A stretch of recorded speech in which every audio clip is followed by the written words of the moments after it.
Guys welcome to my channel when Fauji speaks loud. तो guys आज हम डिस्कस करेंगे, आज हम बात करेंगे इस मुद्दे पे जो एक पिछले कुछ दिनों से बहुत हॉट टॉपिक मुद्दा बना हुआ है। ये मुद्दा जो है वो बांग्लादेश से कनेक्टेड है।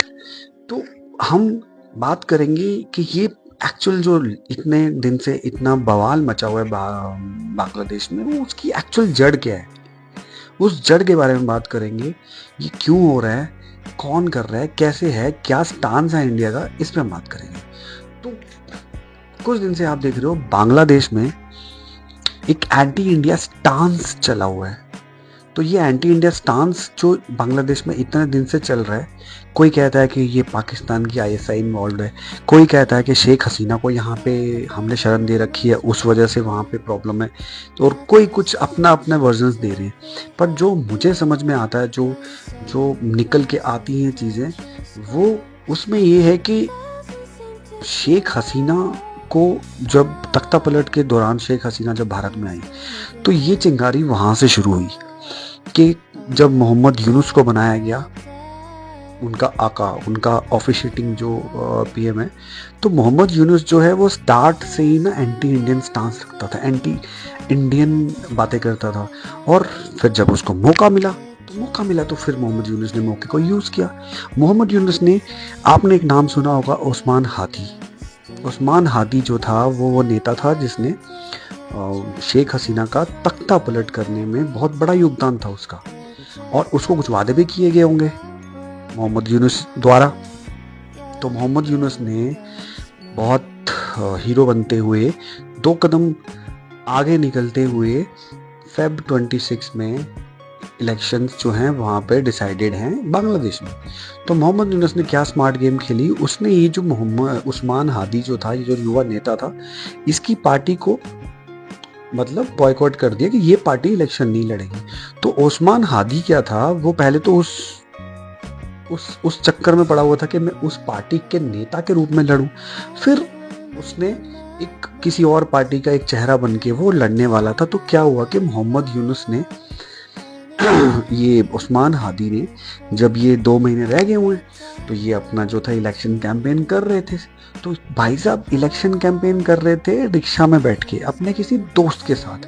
तो एज आपने देखा होगा, बहुत सारे इंसिडेंट्स ऐसे हुए हैं पाकिस्तान में कि तुम साला आज की डेट में इंडिया के लिए कुछ बोलो, हम इंडिया, मतलब तुमको इंडिया के अंदर हो या नहीं उससे फर्क नहीं पड़ता, तुमको ठोक दिया जाएगा जहां भी तुम रहोगे। और जो पाकिस्तान में एक्चुअली हो रहा है, तो वही हुआ कि पाकिस्तान की तर्ज पे 2 अननोन गनमैन आए, उन्होंने जाके उस्मान हादी को बिल्कुल पॉइंट ब्लैंक रेंज से ठोक दिया। अब ठोक दिया, उस ठोकने का भी एक रीजन हो सकता है। ठोकने का रीजन ये भी हो सकता है कि ये जो उस्मान हादी थे ना, उस्मान हादी ने अपना एक फ्यूचर सोच लिया था, बांग्लादेश की राजनीति में एक बहुत बड़ा सोच रख के सोच लिया था। तो इसलिए उसने अपनी सोच में बातें भी बड़ी बड़ी करने लगे। अब साहब मंच पे खड़े होके एंटी इंडियन स्लोगन्स देने लगे, जो वहाँ पे हिंदू रहते हैं उनके केस में बातें करने लगे, भारत की चिकन नेक को बांग्लादेश में मिलाने की बातें करने लगे। वाह भाई वाह उस्मान हादी साहब। तो इन्होंने क्या किया, एक नक्शा तैयार किया, मैप। उस नक्शे में उस्मान हादी ने चिकन नेक के साथ बांग्लादेश को बिल्कुल जोड़ के बिल्कुल ये बोला कि ये चिकन नेक जो है, हम इसको 7 सिस्टर्स जो हैं, जो नॉर्थ ईस्ट स्टेट्स हैं, इसको तोड़ेंगे और बांग्लादेश में जोड़ देंगे। लेकिन वो भूल गए थे कि अभी है मोदी साहब का राज। तो ये भी हो सकता है आने वाले दिनों में कि बांग्लादेश को ही तोड़ के चिकन नेक के साथ नॉर्थ ईस्ट में जोड़ के एक नया नक्शा बन जाए भारत का। ये भी हो सकता है भाई, मतलब इसमें कोई शक नहीं है।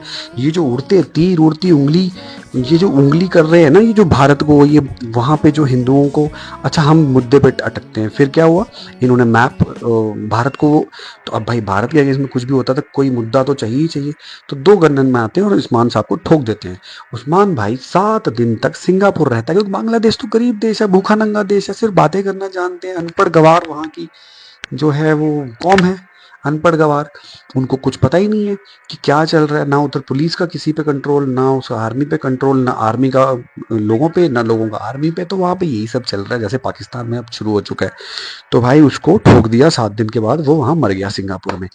तो सिंगापुर में मर गया। तो उस सिंगापुर में मरने की जब खबर बांग्लादेश में पहुंची, तो बांग्लादेश में जो इंकलाब मंच, जिसका वो उस्मान हाथी जिस पार्टी का जो नेता था, वो इंकलाब मंच के जो समर्थक थे उन्होंने पूरा बवाल मचा दिया। तो इंकलाब मंच के समर्थकों ने क्या किया कि सबसे पहले इतना बवाल मचाया इन्होंने इन्होंने जाके दो जो न्यूज़पेपर्स थे, अपने ही न्यूज़पेपर, बताओ कोई इतिहास, अपने ही न्यूज़पेपर, अरे भाई मरा वो वहां पे, तुम अपने न्यूज़पेपर जला रहे हो। अपने ही न्यूज़पेपर के ऑफिस में गई पूरी भीड़ 1,000 की, और ऊपर वाले फ्लोर पे उनके खुद के रिपोर्टर्स थे, उन्होंने नीचे से ग्राउंड फ्लोर पे आग लगा दी, बाहर से कुंडी चाड़ के ताला लगा के बंद करके, और अंदर आग लगा दी। अब भाई पूरी बिल्डिंग धधक गई। वो तो शुक्र मनाओ पुलिस का, क्या पुलिस आई और पुलिस ने बचाया भाई इनको। और रिपोर्टर्स को सुबह 4 बजे पुलिस आके निकाल के ले गई जलती आग से, जब ये सारे बंद करके आग लगा के चले गए। तो ये तो बांग्लादेश की हालत है, बताओ। अपने ही न्यूज़पेपर्स को जला रहे हैं, 2 ऑफिस में इन्होंने ये कांड किया। उसके बाद जब इनका मन नहीं भरा, तो तब ये निकले, कूच किया इन्होंने इंडियन एम्बेसी की तरफ, क्योंकि इंडिया की तरफ, इंडिया के लिए पता नहीं कौन एंटी इंडियन स्लोगन स्टांस कहाँ से सडन बांग्लादेश में आया, उस पर भी हम बात करेंगे। तो ये इंडियन एम्बेसी को की तरफ कूच किया कि वहां पे, मतलब गुस्सा था, क्योंकि उनको ऑब्वियसली पता है कि ठोका तो साला इंडिया वालों ने ही होगा, क्योंकि वही पाकिस्तान में ठोक रहे हैं। जब हमारे यहाँ से कोई कुछ बोलता है तो गुस्से में इंडियन एम्बेसी की तरफ कूच किया कि उनको जलाएंगे, पूरा इंडिया से ठोकने का इनका इरादा था। तो अब भाई पुलिस और आर्मी तो जिसके कंट्रोल में है वो तो जानता है कि अगर साला इंडियन एम्बेसी में एक भी बंदे को हाथ लगाया तो भैंचोद पूरा बांग्लादेश फूंक देंगे। तो भाई उसने पुलिस वुलिस भेजी, आर्मी भेजी, और किसी तरह उनको रोका, उनको भगाया खदेड़ा वहां से। तो ये इंडियन एम्बेसी फिर उस हिसाब से बच गई। तो हाथी मारा गया, न्यूज़पेपर के चैनल्स जितने बिल्डिंग्स थी वो जल गई, इंडियन एम्बेसी बच गई। अब बात ये आती है कि इंडिया, फिर उसके बाद इन्होंने क्या किया, गुस्से में इनके हत्थे चढ़ गए हमारा एक हिंदू भाई। उस हिंदू भाई को इन्होंने, देखो कैसे प्रोपोगंडा फैलाते हैं बांग्लादेश में, वहां के मदरसे से मौलवी कैसा प्रोपोगंडा फैलाते हैं, उसको पकड़ के उसको पूरी दुनिया में ये बोल रखा है कि उसने ये बोला कि नबी की शान में गुस्ताखी के, नबी को नहीं मानता या जो भी है। ये सरासर झूठ था। उसने भाई ने ये बोला था, जो कि सूत्रों से पता चला है, लाइव जिन्होंने देखा है उन्होंने बाद में बयान दिया, उसने बोला था कि सभी भगवान एक जैसे हैं, सभी गॉड एक जैसे। इस खुन्नस में उन्मादी भीड़ ने उस बेचारे को पहले पीटा, फिर मारा, घसीटा, फिर एक पेड़ पे ले गए, वहां पे उसको फांसी लगाई, उसके बाद उसको जिंदा जला दिया। वो जो जिंदा जलाने वाला मैटर था, वहां से आग उबली भारत में। अब भारत में ये शोर है कि बांग्लादेश को सबक सिखाया जाए। तो ये वीडियो बनाने का मेन एक्चुअली यही था कि जो भी ये वीडियो देख रहा है, बांग्लादेशी जो भी देख रहा है, तो भाई या तो तुम अपने भाइयों को समझाओ या सरकार को समझाओ कि ये नया भारत है। ये अगर पाकिस्तान जैसी कंट्री को अंदर जो तुम्हारा बाप था, तो तुम हमारे तो पोते लगे ना, तुमको हमने पैदा किया, ठीक है, तो तुम हमारे पोते लगे। हमने ही तुमको पाकिस्तान की कैद से छुड़ाया था ना, जो तुम्हारा बाप था। तो ठीक है, तो भारत से पाकिस्तान निकला, पाकिस्तान से तुम निकले, तो भाई तुम हमारे पोते लगे। तो बात ये है कि तुम अपनी हद में रहो, अपनी ये समझो कि भैया ऐसा भी हो सकता है कि जो मैप उस्मान हादी बना के गया है, उस मैप में तुम इधर से देख रहे हो कि चिकन नेक बांग्लादेश से जुड़ गया है और चिकन नेक सारा 7 सिस्टर्स हमारे कब्जे में। भाई ये उल्टा भी हो सकता है। ये मोदी साहब हैं, अमित शाह हैं, जिस दिन रात को सर्जिकल स्ट्राइक मार दी, आप सोए होगे, मैंने पूरा फूक देगा तुम्हारा बांग्लादेश, तुमको पता भी नहीं चलेगा। ये तुम्हारे बांग्लादेश को ही जोड़ देंगे नॉर्थ ईस्ट के साथ, और एक नया नक्शा बना के, और भारत को बोल देंगे असेंबली में आके, पार्लियामेंट में, कि ये बांग्लादेश में हमने सर्जिकल स्ट्राइक की थी और बांग्लादेश को हमने अपने कब्जे में ले लिया है, अब ये नॉर्थ ईस्ट में जोड़ने का बिल पास करो, और ये हमारा। और जो उस टाइम पे फिर उन्मादी जितने भी ये फोटोज में, और जितने भी अगर हत्थे चढ़ेंगे, भाई तुमको नहीं छोड़ा जाएगा, तुम्हारी लाल कर दी जाएगी मार मार के। ये चीज याद रखना। तो इसलिए अपनी औकात में आओ, ठीक है, अपनी औकात में रहो। और हाँ, इस पूरे मैटर में ना एक चीज जो अभी तक जिस पे डिस्कस करना बहुत जरूरी है, वो ये है कि ऐसी भी सूचनाएं हैं, ऐसा भी है कि जैसे नेपाल में आईएसआई का बहुत इंटरफेरेंस हो गया है। नेपाल में बॉर्डर एरियाज के पास काफ़ी मस्जिद, काफ़ी मुस्लिम्स को जमावड़ा हो चुका है, वो वहाँ पे लोकल में ज़मीन लेते हैं, फिर वहाँ पे आबादी बढ़ा रहे हैं। और ये सारा हमें पता है कि भारत के अगेंस्ट ही करने के लिए आईएसआई करवा रही है। लेकिन लेकिन लेकिन बात ये है कि यही चीज बांग्लादेश में भी हो रही है, ये भी सूचना मिलने को आई है। बांग्लादेश में भी ये मीटिंग्स आईएसआई की विजिट्स, उनके ऑफिसर्स की ये चल रही हैं।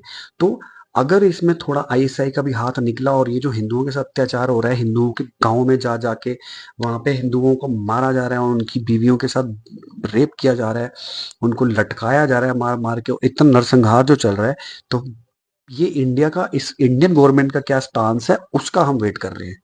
इसलिए सतर्क रहिए, जुड़े रहिए इस चैनल के साथ, प्लीज सपोर्ट करिए इस चैनल को, और ऐसी ही न्यूज धीरे धीरे हम आपके डेली बेस पे आपके लाते रहेंगे। आपके सपोर्ट की जरूरत है और एकदम सच न्यूज लाएंगे, बिल्कुल ट्रुथ। आप उसको चेक कर सकते हैं, क्रॉस चेक। आप लोगों का साथ चाहिए, सपोर्ट चाहिए। बाकी बांग्लादेश की मारी जाएगी, बांग्लादेश की जरूर मारी जाएगी, बस एक दो दिन, दो चार दिन और रुक जाओ, आप देखो बांग्लादेश की कैसे मारी जाती है। आपको बहुत जल्दी खुशखबरी मिलेगी कि सर्जिकल स्ट्राइक हुई या भारतीय सेना घुसी और अपने हिंदुओं को लेके आई। यही होगा भैया, हिंदुओं को लेके वहां से आ जाएंगे, और नहीं तो वहां जो हैं, जो हिंदुओं को परेशान कर रहे हैं, उनको ठोक दिया जाएगा और हिंदुओं को बोला जाएगा लो इनकी जगह पे अपनी, इनके मकान भी आपके, अब आप हिंदू राज यहाँ पे करो, जो कर रहे हैं आपको, सरकार भी आपकी। तो इसी होप के साथ, इसी आशा के साथ, जय हिंद, जय भारत, जय श्री राम। हिंदुओं का, पोस्ट का, बांग्लादेश के हिंदूज का, और जो भी हिंदुत्व के ऊपर बात करता है, एक रिक्वेस्ट है, आज फिर भी कुछ लोग मिल रहे हैं आपको बात करने के लिए, कल को नहीं मिलेंगे, इसलिए उनको प्लीज सपोर्ट करो।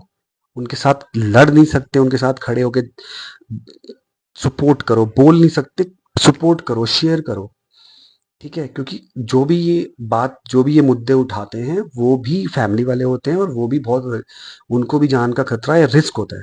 तो आप उनको एटलीस्ट सपोर्ट करो, और कुछ नहीं चाहिए उनको। तो मेरे चैनल पे बने रहिए, प्लीज इस चैनल को प्रमोट करिए। न्यू चैनल है, आगे आपका पूरा मनोरंजन, पूरे अपडेट्स के साथ हम आएंगे और आपको सारी अपडेट्स देते रहेंगे। जय